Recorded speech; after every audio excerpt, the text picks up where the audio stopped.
നമ്മളിപ്പോൾ നിൽക്കുന്നത് മേപ്പാടിയിലെ മുത്തുമാരിയമ്മൻ ക്ഷേത്രത്തിന് അടുത്തുള്ള ശ്മശാനത്തിലാണ്. ഈ രാത്രിയിലും ഇവിടത്തേക്ക് മൃതശരീരങ്ങൾ എത്തിക്കൊണ്ടേയിരിക്കുകയാണ്. ഒരു ഭാഗത്ത് ശവസംസ്കാര ചടങ്ങുകൾ നടന്നുകൊണ്ടേയിരിക്കുന്നു. ഇനിയും മൃതദേഹങ്ങൾ ഏറ്റുവാങ്ങാൻ ചിത ഒരുങ്ങുകയാണ് ഇവിടെ. എന്തായാലും വേദനിപ്പിക്കുന്ന കാഴ്ചയാണ്. 32 മൃതശരീരങ്ങളാണ് കഴിഞ്ഞ ദിവസവും ഇന്നുമായി ഈ ക്ഷേത്രത്തിന് സമീപത്തുള്ള ഈ ശ്മശാനത്തിൽ സംസ്കരിക്കപ്പെട്ടിട്ടുള്ളത്. എന്തായാലും വേദനാജനകമായ കാഴ്ചയാണ്.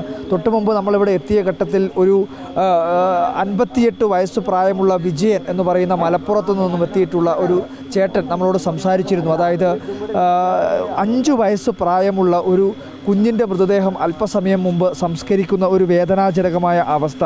സ്വന്തം മകളെ ഓർത്തുകൊണ്ട് അല്ലെങ്കിൽ മക്കളെ ഓർത്തുകൊണ്ടല്ലാതെ അല്ലെങ്കിൽ ആ ഒരു ഹൃദയം നുറുങ്ങുന്ന വേദനയായിരുന്നു വിജയൻ ചേട്ടൻ അല്പസമയങ്ങൾക്ക് മുമ്പ് നമ്മളോട് പറഞ്ഞിട്ടുള്ളത്. എന്തായാലും അത്രയധികം ഹൃദയം നുറുങ്ങുന്ന വേദനയാണ് അദ്ദേഹത്തിനുണ്ടായിട്ടുള്ളത്. ആ വിജയൻ ചേട്ടൻ ഇപ്പോൾ നമ്മളോടൊപ്പമുണ്ട്.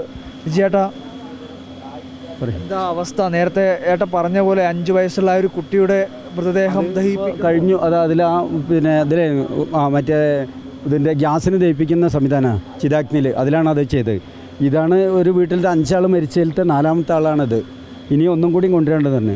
ഇന്നിപ്പോൾ നമ്മൾ ഇവിടെ 2 ബോഡിയും കൂടി ഇപ്പോൾ അവിടെ എത്തിയിട്ടുണ്ട്. അതിനെ ഇവർ റെഡിയാക്കിയാണ്ട് നിൽക്കുകയാണ്. ഇനി ഞങ്ങൾ ഇവിടെ മൃതദേഹമൊക്കെ ദഹിപ്പിക്കുമ്പോൾ നിങ്ങളുടെ അവിടുന്ന് നമ്മളിങ്ങോട്ട് തിരിച്ച് പോരുക ചെയ്തത്. അതിലേക്ക് വെച്ച് നോക്കുമ്പോൾ അതിൻ്റെ പ്ലാസ്റ്റിക്കൊക്കെ എടുക്കാൻ വേണ്ടി അത് കെട്ടഴിച്ച് നോക്കുമ്പോൾ നമുക്ക് അത്രയും ഇതായി. നമ്മളവിടുന്ന് അത്രയും സങ്കടം സഹിക്കാൻ പറ്റാതെ നമ്മളവിടുന്ന് തിരിഞ്ഞ് പോരുക ചെയ്തത്.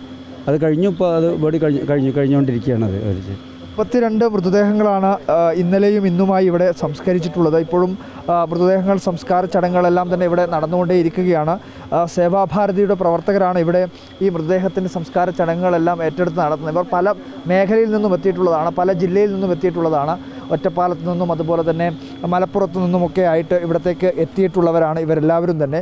എന്തായാലും ഇനിയും മൃതശരീരങ്ങൾ, അതായത് ഈ വെള്ളാർമല അതുപോലെ തന്നെ ചൂരൽമല തുടങ്ങിയിട്ടുള്ള പ്രദേശങ്ങൾ, മുണ്ടക്കൈ തുടങ്ങിയിട്ടുള്ള പ്രദേശങ്ങളിൽ നിന്നെല്ലാം തന്നെ മരണപ്പെട്ടിട്ടുള്ളവർക്ക് അവരുടെ സ്വന്തം ഭൂമി പോലും നഷ്ടപ്പെടുകയാണ്.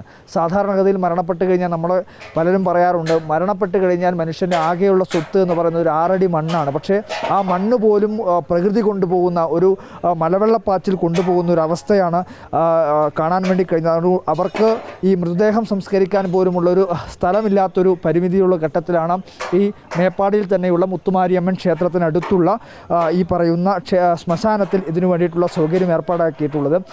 ഒറ്റത്തവണ ഒരേ സമയം തന്നെ 12 മൃതദേഹങ്ങൾ ദഹിപ്പിക്കാൻ ആവശ്യമായിട്ടുള്ള ക്രമീകരണങ്ങൾ, ഗ്യാസ് ഉപയോഗിച്ചുകൊണ്ട് പോലും മൃതദേഹങ്ങൾ സംസ്കരിക്കാൻ ആവശ്യമായിട്ടുള്ള ക്രമീകരണം ഇവിടെ നടന്നിട്ടുണ്ട്. സാധാരണയിൽ 3 മൃതദേഹങ്ങൾ മാത്രമാണ് ഒരേ സമയം ദഹിപ്പിക്കാൻ കഴിയുക. ഈ ഒരു പ്രത്യേക സാഹചര്യത്തിൽ ബാക്കിയുള്ള 9ഓളം തന്നെ ചിതകൾ ഇവിടെ ഒരുക്കാൻ ആവശ്യമായിട്ടുള്ള ക്രമീകരണങ്ങൾ ഇവിടെ നടന്നിട്ടുണ്ട്. എന്തായാലും ഇപ്പോഴും ഇവിടെ നമുക്ക് കാണാം, അത്രയേറെ ചിതയൊരുക്കി കാത്തു നിൽക്കുന്ന പോലെ നമ്മളെല്ലാവരും ഉറ്റവരെയും ബന്ധുക്കളെയും എല്ലാം കാത്തു നിൽക്കുന്ന ഒരു അവസ്ഥയിലേക്ക് കാര്യങ്ങൾ പോയി ചിതയൊരുങ്ങി വെക്കുകയാണ്. ഇപ്പോൾ അല്പസമയത്തിനകം തന്നെ ഒരു 2 മൃതദേഹങ്ങൾ കൂടി ഇവിടത്തേക്ക് എത്താനുണ്ട് എന്നുള്ള കാര്യം അല്പസമയങ്ങൾക്ക് മുമ്പ് അറിയിപ്പ് ലഭിച്ചിരുന്നു. അവരുടെ ബന്ധുക്കൾ നേരത്തെ ഇവിടെ എത്തി ക്ഷേത്രത്തിൻ്റെയും ശ്മശാനത്തിൻ്റെയും ഒക്കെ ഭാരവാഹികളോട് സംസാരിച്ചിരുന്നു. അല്പസമയത്തിന് മുമ്പ് 2 പേരുടെ മൃതദേഹം ചൂരൽമലയിൽ നിന്ന് മരണപ്പെട്ടവരാണ്. അവരുടെ പേര് വിവരങ്ങൾ നമുക്ക് ലഭിച്ചിട്ടില്ല. 2 പേരുടെ മൃതദേഹങ്ങൾ ഇവിടത്തേക്ക് അല്പസമയത്തിനകം എത്തുമെന്നാണ് പറഞ്ഞിട്ടുള്ളത്. എന്തായാലും വേദനാജനകമായിട്ടുള്ള കാര്യം തന്നെയാണ് ഈ വയനാട്ടിൽ സംഭവിച്ചു കൊണ്ടിരിക്കുന്നത്. 160-ലധികം പേരാണ് മരണപ്പെടുന്നത്. അത്രയധികം പേർ ഇനിയിപ്പോൾ ആ മണ്ണിനടിയിൽ കാണാനുണ്ട് എന്നുള്ള കാര്യം കൂടി, അല്ലെങ്കിൽ കണ്ടുകിട്ടാനുണ്ട് എന്നുള്ള കാര്യം കൂടി വിവരമായി പുറത്തേക്ക് വരുന്ന ഒരു സാഹചര്യവുമുണ്ട്. അതുകൊണ്ട് തന്നെ മരണസംഖ്യ ഇനിയും ഉയരാനുള്ള സാധ്യത തന്നെയാണ് പറയാനുള്ളത്. ഇന്നലെ നിലമ്പൂരിൽ നിന്ന് എത്തിച്ചിട്ടുള്ള, ഇന്നത്തോടു കൂടിയാണ് നിലമ്പൂരിൽ നിന്നുള്ള മൃതശരീരങ്ങൾ മേപ്പാടിയിലെ ആശുപത്രിയിലേക്ക് എത്തിച്ചേർന്നത്. അതുകൊണ്ട് തന്നെ ആ മേഖലയിൽ എത്തിച്ചേർന്നിട്ടുള്ള മൃതദേഹങ്ങൾ ഇനി ബന്ധുക്കൾ തിരിച്ചറിയുന്നുണ്ട്. പലരും നിലമ്പൂരിൽ നിന്ന് എത്തിയിട്ടുള്ള മൃതശരീരങ്ങളിൽ ഈ ശരീര അവശിഷ്ടങ്ങൾക്ക് വലിയ തോതിലുള്ള കേടുപാടുകൾ സംഭവിച്ചതുകൊണ്ട് തന്നെ അവരുടെ മൃതദേഹങ്ങൾ തിരിച്ചറിയാൻ വേണ്ടി കഴിയാത്ത ഒരു പരിമിതി അവർ അഭിമുഖീകരിക്കുന്നുണ്ട്. ഒരുപക്ഷെ DNA ടെസ്റ്റ് ഉൾപ്പെടെ നടത്തിയായിരിക്കും ആ മൃതദേഹങ്ങൾ തിരിച്ചറിയുക എന്നുള്ള കാര്യം കൂടി നമുക്ക് ഔദ്യോഗികമായി തന്നെ അറിയിപ്പ് ലഭിക്കുന്നുണ്ട്. അതിന് പുറമെ നിരവധിയായിട്ടുള്ള ശരീരഭാഗങ്ങളും ഈ മൃതദേഹങ്ങൾ സൂക്ഷിച്ചിരിക്കുന്ന മേപ്പാടിയിലെ കമ്മ്യൂണിറ്റി ഹാളിൽ സൂക്ഷിച്ചു വെച്ചിരിക്കുകയാണ്.